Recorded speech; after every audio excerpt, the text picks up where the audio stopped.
Ensuite, on a fait quelques friperies, dont une qui était au kilo et qu'on a trouvé excessivement chère. Du coup, on n'a rien acheté. Et une qu'on avait vue sur TikTok, qui est une friperie à thème qui s'appelle les Sales Voleurs. Et honnêtement, ils ont pas mal de belles pièces pour pas trop cher. Et c'était très très très sympa. On a fait celle avec sur le thème de l'iceberg, qui est vraiment très très bien, même si les escaliers faut être accroché. Mais c'était très très cool et le concept était incroyable. Ensuite, en sachant que les portes du concert ouvraient à 17h20, on a décidé de se rendre à la Défense, qui est un endroit où il n'y a pas d'ombre, honnêtement. À la Défense, à part en intérieur qui est climatisé, à l'extérieur il n'y a pas d'ombre. C'est-à-dire qu'on a fait le trajet du coup en extérieur jusqu'à l'arena, la Défense Arena, sous la chaleur et le soleil tapant. Heureusement qu'on avait acheté des casquettes et des chapeaux le matin, parce que je pense que j'aurais fondu sur place et on m'aurait encore retrouvé collé à une dalle aujourd'hui. Du coup, on arrive au concert, la salle est climatisée, tout va bien. Les téléphones ne sont pas autorisés pour le concert, enfin du moins. Les téléphones ne sont pas autorisés pour les personnes qui étaient en fosse. Là où du coup mon copain et moi on était pour profiter à fond de l'expérience. Du coup on s'est fait punir de téléphone. Mais honnêtement c'était très très très cool. Car voir un concert à travers le téléphone d'une dizaine de personnes qui veulent filmer, c'est pas terrible, même si on a envie d'avoir un souvenir, c'est pas top. En plus, il tournait le DVD d'Iron Maiden, et ça aussi c'était cool, c'était vraiment cool. La première partie a été jouée par Evergrey, qui sont des artistes très très cool. Si vous aimez le métal, je vous conseille d'écouter, car c'est très très bien. Le batteur est super, franchement le batteur, un coup de cœur sur le batteur. Il jouait excessivement bien. Du coup il y a eu une première partie de 45 minutes à peu près. C'était très très très cool. Et ensuite Iron Maiden, le groupe Iron Maiden est monté sur scène et ça a fait un bruit monstre. C'était incroyable. C'était mon premier concert métal et c'était vraiment très très très très cool. J'ai hâte d'en refaire un prochain, mais malheureusement pas à la Défense. Je veux pas être très gentille avec la Défense, honnêtement. J'ai une dent contre eux aujourd'hui. C'était mon premier concert. Mon premier concert c'était là-bas et malheureusement je ne pense pas que je referai des concerts là-bas. Surtout pour un gros groupe comme ça. Du coup, mon chat a décidé de manger. Tu risques de l'entendre un petit peu, j'espère que ça ne va pas te gêner. Je vais essayer de faire très peu de coupures là pour cette vidéo pour qu'elle dure le plus longtemps possible. Alors je suis désolée si tu entends mon chat manger ses croquettes. Du coup j'en étais où? Ah oui, ils sont arrivés sur scène. Non, j'en étais à la Défense Arena, auquel j'étais vraiment pas contente. Malheureusement, je n'étais vraiment pas contente et tu vas comprendre pourquoi. Du coup, on est arrivé à la salle climatisée, c'était vraiment super avec les grosses chaleurs qu'il y avait. On a eu la première partie de Evergrey qui était super pendant 45 minutes.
du coup on s'est tous retrouvés dans le noir et n'ayant pas de téléphone ou de lampe torche pour éclairer.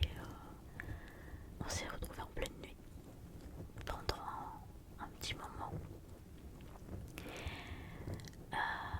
Ils nous ont dit que c'était retenez bien ça, que c'était une panne de courant qui avait eu et qui avait mis out tout le quartier de la Défense.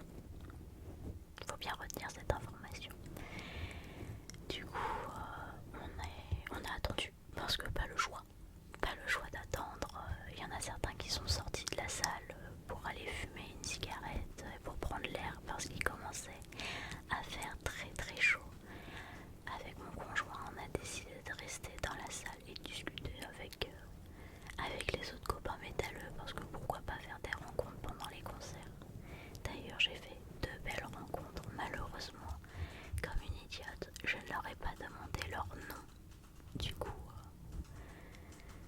ce seront des inconnus à vie, à part si je les recroise, mais ça m'étonnerait vraiment parce que dans ce genre de spectacle, il y a toujours un monde énorme.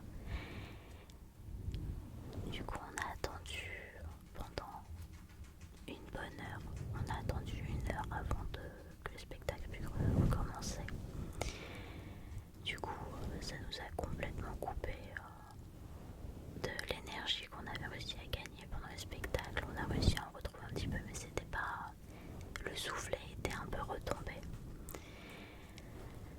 Du coup, faut savoir qu'à la Défense Arena, ils ont un couvre-feu à 23h30.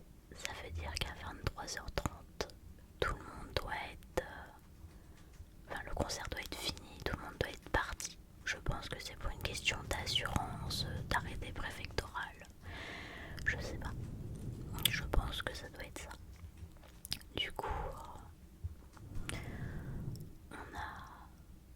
ils ont repris le concert et ça a été... Ils ont été forts parce qu'ils ont réussi à rattraper pratiquement toutes les chansons qui normalement prennent, les versions longues prennent 1 heure et demie. Ils ont réussi à pratiquement tout faire rentrer en 1/2 heure. Ils ont vraiment été forts et ils n'ont pas eu le temps de reprendre leur souffle. Ils finissaient une chanson et ils entamaient la suivante.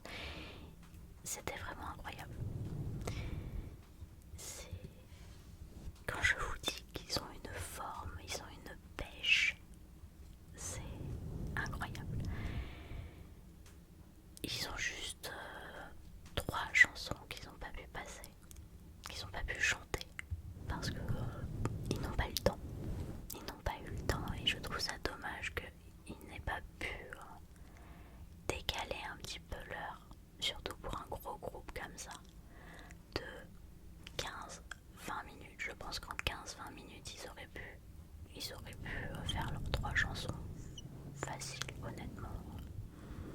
Je trouve ça un peu dommage, surtout vu le prix des places. Et d'ailleurs, il faut que j'envoie un mail. Je vais envoyer un mail dès demain pour savoir si c'est possible d'avoir une compensation ou comment on appelle ça, un geste commercial.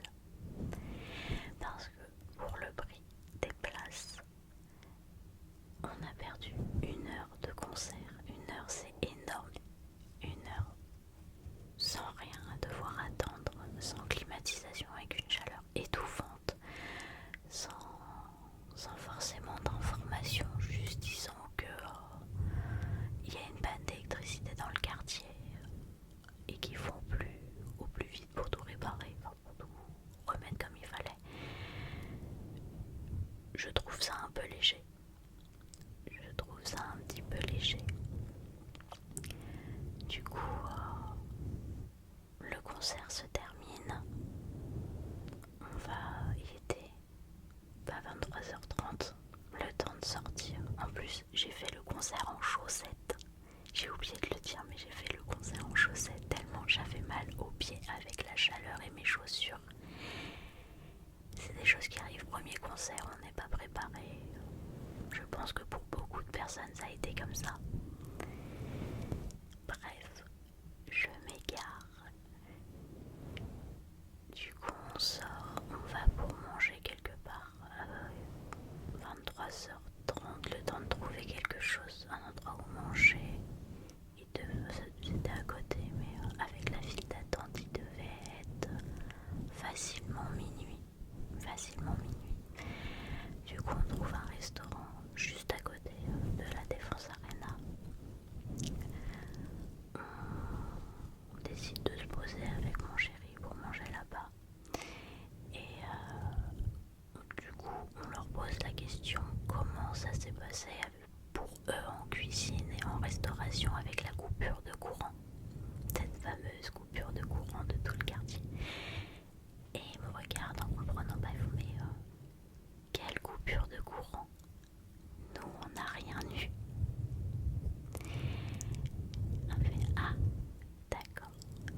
tu nous aideras à signer cette petite pétition.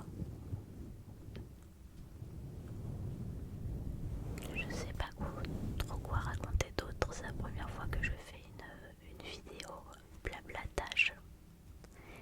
Et ça m'a permis de me plaindre aussi de la Défense Arena. La Défense Arena, vous êtes des menteurs. Je vais pas me le cacher, vous êtes des menteurs. C'est pas bon de mentir comme ça.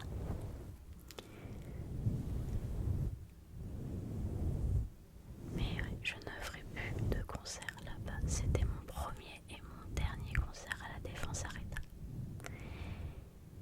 Si tu aimes le métal, n'hésite pas à me le dire aussi. Il faut pas croire que c'est de la musique de sauvage. Il y a beaucoup de sauvages qui en écoutent, mais ce n'est pas forcément de la musique de sauvage. Et de toute façon, chacun son style de musique. On ne va pas juger